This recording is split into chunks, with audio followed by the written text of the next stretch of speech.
Welcome back to another video, guys. Not sure about that intro, but today we're going to be talking about the new Gizmo rotation, Training Camp St. Near War 2. Let's jump into what are the best decks for this Gizmo rotation, how to place the Gizmos. Let's jump into battle. We are going to start with the almighty Archer Queen Training Camp combo. That is a absolutely deadly synergy here. First round, we're gonna go Healing Ranger, Musketeer, but then as soon as we can get that Gizmo on the board, Training Camp Archer Queen is going to do like somewhere around like 18 DPS, which is absolutely crazy. Musketeer is gonna boop away the deer, and honestly, Nature's Born, pretty easy matchup for our for this match. The only thing we're gonna have to worry about when doing this combo is going to be the Fisherman, because the Fisherman could easily pull Musketeer, Archer Queen, Healing Ranger, key troops in our decks. And in terms of positioning here, I would suggest anywhere over here. Right now I'm gonna place it in the middle. I feel like that's a pretty good positioning because you can either go on one side or the other, so that kind of gives you a bit of breathing room when it comes to, adapting to where your opponent's playing. And right now, Ewiz is going to stun, but look at that. The Archer Queen here is just going to do so much damage here. 2 damage. This means she's doing 3 damage every arrow. Multiply that by 3. Multiply that by her hit speed boost. You get something absolutely just insane.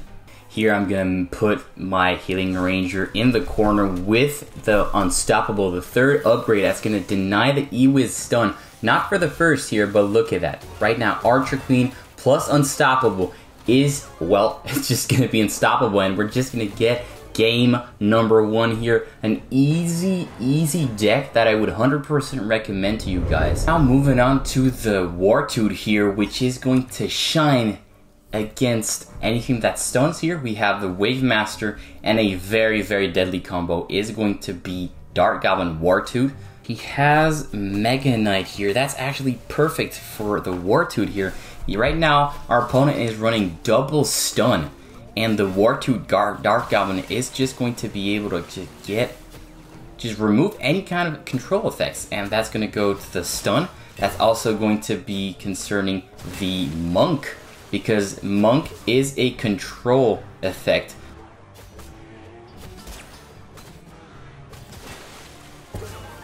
And in terms of positioning, I would advise you guys to place it right next to the Dark Goblin here in the, what I like to call the B1 or D1 square here with the Dark Goblin, because the Dark Goblin is going to be nice and comfy, protected from anything that is going to be launched at him, and that is going to be perfect. Our opponent even has the Bowler. Our opponent has Mega Knight, Wave Master, and Bowler to stun my Dark Goblin here. But look at that. War Toot is going to be doing a lot of work here. Dark Goblin is going to DPS down the Wave Master, and look at that. That's going to be round number 2. And the War Toot is going to act as a tank for my Dark Goblin. A perfect illustration to how to use War Toot Dark Goblin against your opponent that has stun. Now, I was just scared about his Bowler, so I placed my Bowler on the left, not really protecting. And right now, look at it, our opponent did not go for extra range here, and our Dark Goblin is going to be able to DPS down at anything that comes in its way. War Toot is going to be coming in. Wave Master is not going to be able to stun the Dark Goblin here. Unfortunately, wait, the Dark Goblin's still 1 HP, dude. Oh my goodness. Dark Goblin, again, getting insane value because the War Toot immunes your Dark Goblin from any stun effect. Alright, now here an advanced strat here. When you have the Dark Goblin in the corner with a War Toot, you can go for that extra dose on the Healing Ranger, because the Healing Ranger will actually heal a troop that is behind her. And that is just going to provide amazing value. The healing is going to heal the whole board. His Mega Knight, unfortunately, is not going to be getting any key troops. What I mean by that, Healing Ranger, look at that. Healing Ranger healing the whole lobby. Everybody is protected. War Toot is doing his thing. Mini Pekka is dissipating the Wave Master. This is an absolutely beautiful display of the power of Wartoot. Now we're gonna be moving on to the mirror, and I think the mirror is probably one of the weakest gizmos inside of the rotation. It's just against training camp, against Wartoot. Mirror doesn't provide this much value. And so basically you're gonna wanna place your mirror in the back so that every troop on your opponent's end is going to be distracted. It's gonna be getting pulled away here. And as you guys can see, Wartoot is not gonna be doing anything. Our Skeleton King is going to delete the Royal Ghost here, and we are gonna be able to clean up round number 2. This is really one of the few unique scenarios where I believe the mirror is a great gizmo. This can also work against, for example, BK 3.0, where every troop is getting pulled in, and the Dark Goblin, the healing ranges, the bowler are kind of left by themselves without any protection.